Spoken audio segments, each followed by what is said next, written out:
ఓకేనా? ముందుగా print and electronic media సోదరులందరికీ కూడా నమస్కారాలు తెలియజేస్తా ఉన్నాను.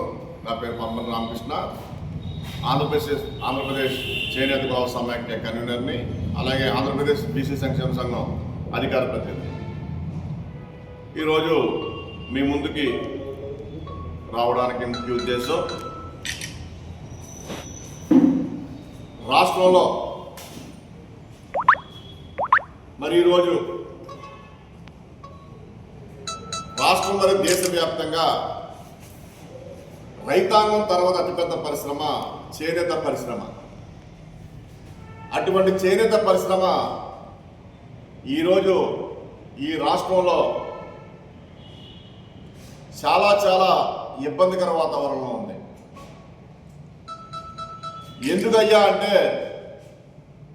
చేనేత సహకార సంఘాలకు కానీ, చేనేత సహకార సంఘాల మీద ఆధారపడిన చేనేత కార్మికులు కానీ వాళ్ళు తినడానికి కూడా ఇబ్బంది పడే పరిస్థితి ఈ రోజున ఈ ఆంధ్రప్రదేశ్లో ఉందని మీ మీడియా ముఖంగా తెలియజేస్తా ఉన్నాను.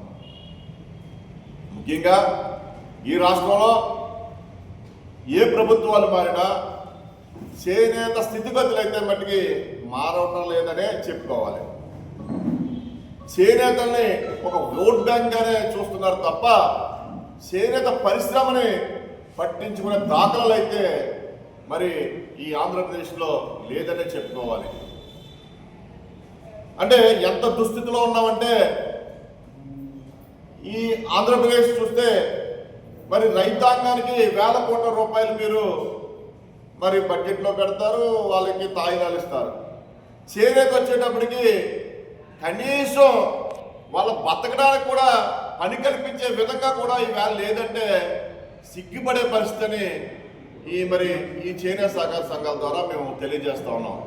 ముఖ్యంగా ఈ ఆంధ్రప్రదేశ్లో మరి సుమారు 800 చిల్లర సుమారు సొసైటీలు ఉంటే ఈరోజు కనీసం ఒక్క సొసైటీ కూడా మరి నడవలేని పరిస్థితి ఉంది.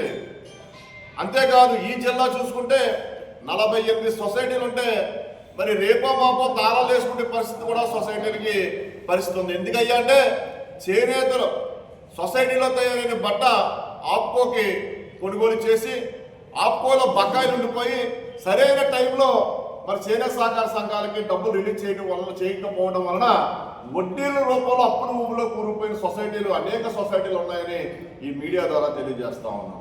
అంతేకాదు అనేక పథకాలు ఉన్నాయి. మరి పావలా వడ్డీ అవ్వచ్చు, థ్రిఫ్ట్ పథకం అవ్వచ్చు, అలాగే యాప్ సబ్సిడీ అవ్వచ్చు, అనేక పథకాలు మరి ఇప్పటి వరకు కూడా అమలు కాని పరిస్థితి ఉందంటే సిగ్గు చేయటని ఈ మీడియా ముఖంగా తెలియజేస్తా ఉన్నాం. అంతేకాదు ముఖ్యంగా చెప్పాలంటే ఈ ఆంధ్రప్రదేశ్ 2019 ఎలక్షన్ ముందు మరి కూటమి మరి చంద్రబాబు నాయుడు గారు 30% రిబేట్ మీద అమ్మేసుకోండి బట్టంతా అని చెప్పడం జరిగింది. ఆ బకాయిలు కూడా ఇప్పటి వరకు కూడా మరి ఈ ప్రభుత్వం ఇంకా వరకు రిలీజ్ చేయలేని పరిస్థితి ఉంది. ఇవన్నీ పక్కన పెడితే మరి ఆంధ్రప్రదేశ్లో ఆప్కో బకాయిలు అయితేనేమి, అలాగే థ్రిఫ్ట్ ఫండ్ అయితేనేమి, పావలా వడ్డీ అయితేనేమి, యాడ్ సబ్సిడీ అయితేనేమి సుమారు 200 కోట్ల పైచీలకు ప్రభుత్వాల దగ్గర ఉండిపోవడం జరిగింది. ఇప్పటి వరకు కూడా దాన్ని ఒక్క రూపాయి కూడా రిలీజ్ చేయలేదు. నిన్న కాకమన్నా 5 కోట్ల రూపాయలు రిలీజ్ చేశారు, అంతకుముందు 2 కోట్ల రూపాయలు రిలీజ్ చేశారు. ఈ రిలీజ్ చేసిన డబ్బులు కూడా వడ్డీ రూపంలో సొసైటీలకి బ్యాంక్ వడ్డీ రూపంలో పోతున్నాయని సొసైటీ వాళ్ళు కూడా చెప్పడం జరిగింది. ఇవన్నీ పక్కన పెడితే మరి కూటమి ప్రభుత్వం ఎలక్షన్కి వెళ్లే ముందు చేనేతలకి కొన్ని వరాల జల్లు కురిపించారు. మరి గత ప్రభుత్వం వైఎస్ఆర్ కాంగ్రెస్ పార్టీ జగన్మోహన్ రెడ్డి గారు పెట్టిన ప్రభుత్వం నేతన్న నేస్తం 24,000 ఇస్తే ఒక అడుగు ముందుకేసి 25,000 ప్రకటించడం ఈ కూటమి ప్రభుత్వం చంద్రబాబు నాయుడు ప్రకటించారు. చాలా సంతోషపడ్డాం మా చేనేత కార్మికులు, మేము కూడా చాలా హ్యాపీ ఫీల్ అయ్యాం.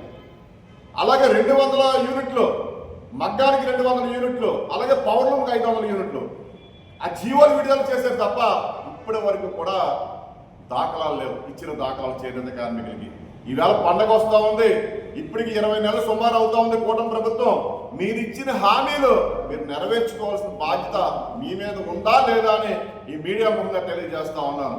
ఇప్పటికి 2 దఫాల మరి చేనేతలకి సహకారం అందించవలసిన పరిస్థితి 25,000 రూపాయలు చొప్పున. అలాగే 200 యూనిట్ల పథకం ఇప్పటి వరకు కూడా అమలు పరచలేదు. అంతేకాదు పండగ వస్తూ ఉంది, రేపు భోగి, ఎల్లుండి పెద్ద పండుగ, కనుమ, ముక్కనుమ, కనీసం బట్ట మీద సబ్సిడీ రిబేట్ కూడా ఇవాళ కూడా ప్రకటించలేదంటే చేనేత కార్మికులు తినాలా చనిపోవాలా అని ఈ మీడియా ముఖం మీద తెలియజేస్తా ఉన్నాను. ముఖ్యంగా చేనేతల ఆకలి చావులు ఎక్కడో అనంతపురం, కడప జిల్లాలో చూసాం. ఈవేళ ఈ జిల్లాలో, ఈ తూర్పుగోదావరి జిల్లాలో, ఈ ఉమ్మడి జిల్లాలో కూడా జరిగే పరిస్థితి ఉందేమో మాకు భయంగా ఉంది. దయచేసి ప్రభుత్వాలు ఒక అడుగు ముందుకేసి చేనేతల మీద దృష్టి పెట్టవలసిన బాధ్యత మీ మీద ఉందని నేను మరి మీడియా ద్వారా తెలియజేస్తా ఉన్నాను. ఈ పండగ వస్తూ ఉంది, వాళ్ళకి కనీసం నేసుకోవడానికి కూడా మరి వాళ్ళకి మజూరీ నూలు కూడా ఇవ్వలేని సొసైటీలు కాదు. కొన్ని సొసైటీలు చూస్తూ ఉంటే మీరు మీడియా ముఖంగా మీరు చెప్తా ఉన్నాను, మీరు రండి కొన్ని సొసైటీలు తీసుకెళ్తాను. చేనేత కార్మికులు నేయడానికి వాళ్ళ నూలు కూడా సొసైటీలు ఇవ్వలేని పరిస్థితి ఉంది. అంటే నూలు ఇవ్వాలంటే బ్యాంక్ నుంచి వాళ్ళకి అమౌంట్ ఇవ్వాలా, బ్యాంక్ నుంచి అమౌంట్ ఆపుకో, గవర్నమెంట్ నుంచి అమౌంట్ రిలీజ్ చేయాలా. అంటే ఈ టైప్ దుస్థితి ఉందంటే చాలా చాలా చాలా ఇబ్బంది పడాలి. అది మీ ప్రభుత్వాలకే చెడ్డ పేరని ఈ మీడియా ముఖంగా తెలియజేస్తాను. ముఖ్యంగా మొన్న 2-3 రోజులు పవన్ కళ్యాణ్ గారి పర్యటన ఈ పిఠాపురం నియోజకవర్గంలో పవన్ కళ్యాణ్ గారి పర్యటన జరిగింది. నేను కొంతమంది అధికారులకి అలాగే మరి ప్రజాప్రతినిధులకు కూడా పవన్ కళ్యాణ్ గారు అపాయింట్మెంట్ ఇప్పించండి, ఆయన మా మనం వినిపించుకుంటాం అని నేను రిప్రజెంటేషన్ ఇస్తామని మరి కొంతమంది అధికారుల దృష్టికి కూడా తీసుకెళ్ళడం జరిగింది. రిప్రజెంటేషన్ కూడా మేము తయారు చేసి మరి ఆయనకి మర్యాదపూర్వకంగా, పవన్ కళ్యాణ్ గారికి మర్యాదపూర్వకంగా అభ్యర్థించడానికి మేము పవన్ కళ్యాణ్ గారి దృష్టికి తీసుకెళ్తామంటే కనీసం మరి నాకు అపాయింట్మెంట్ కూడా ఇవ్వలేదు. ఇవ్వడం పోవడం పక్కన పెడితే మరి హౌస్ అరెస్టులు కూడా చేసే పరిస్థితి, మరి నేను కాకినాడ రూరల్ నియోజకవర్గంలో ఉంటాను, కనీసం నన్ను హౌస్ అరెస్ట్ చేసే పరిస్థితి కూడా వచ్చింది అంటే మరి ఇంత పరిస్థితి ఏంటనేది చాలా సిగ్గుసేటని నేను ఈ మీడియా పరంగా తెలియజేస్తా ఉన్నాను. ముఖ్యంగా పవన్ కళ్యాణ్ గారు 2017 అధికారం లేనప్పుడు కూడా చేనేతకు నేను బ్రాండ్ అంబాసిడర్గా ఉంటానని ముందుకు వచ్చిన వ్యక్తి పవన్ కళ్యాణ్ గారు. ఆయనకి ఆ రోజున కూడా మరి చాలా కృతజ్ఞతలు చెప్పి గుంటూరు బహిరంగ సభ పెట్టి చేనేత సత్యాగ్రహం అని పెట్టి ఆయన ముఖ్య అతిథిగా కూడా పిలవటం, ఆ రోజు నేను కూడా ఆ స్టేజ్ ఆర్కిటెక్చర్లో కూడా నేను వన్ ఆఫ్ ది మెంబర్గా ఆ రోజు కూడా ఉండడం జరిగింది. ఆ రోజు నేను చేనేతలందరూ చాలా హ్యాపీ ఫీల్ అయ్యాం.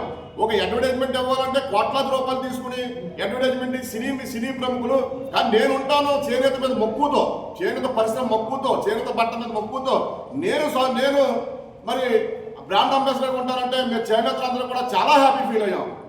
చాలా చాలా హ్యాపీ ఫీల్ అయ్యాం. చేనేతకు మంచి రోజులు వచ్చినాయి ఏమో అనుకున్నాం. కానీ ఈరోజు మరి మేము చేనేతలో మా మాట కూడా మరి మా అభ్యర్థులు కూడా మరి ఆయన దృష్టికి వెళ్ళిపోకూడదు చెప్తాను. మరి ఆయన దృష్టికి వెళ్ళిందో లేదో కూడా మీ మీడియా ముందు కూడా తెలియజేస్తాం. ఆయన దృష్టికి ఈవేళ ప్రెస్ ముందుకు రావడం కూడా కారణం ముఖ్య ఉద్దేశం ఒకటే, మేము ప్రజాప్రతినిధుల ద్వారా అపాయింట్మెంట్ ట్రై చేసాం. అలాగే ఉన్నతాధికారులకు కూడా తెలిసింది నేను అపాయింట్మెంట్ అడిగామని. కనీసం మరి ఆయన దృష్టికి వెళ్ళిందా, దృష్టికి వెళ్ళి కూడా మమ్మల్ని పక్కన పెట్టారు అనేది కూడా తెలియని పరిస్థితుల్లో ఈవేళ మీ మీడియా ద్వారా మేము రిప్రజెంటేషన్ ఇవ్వడానికి అయితే నేను ఇక్కడ మీ ముందు పిఠాపురం నియోజకవర్గంలో పిఠాపురంలో నేను ప్రెస్ మీట్ పెట్టడం జరిగింది. నేను ఇంతకు ఇక్కడ ప్రెస్ మీట్ పెట్టడం జరిగిందంటే ఈ గ్రామంలో, ఈ పిఠాపురంలో నేను పుట్టిన పక్కన లక్ష్మీనరసాపురం, ఈ బంధువర్గం పిఠాపురం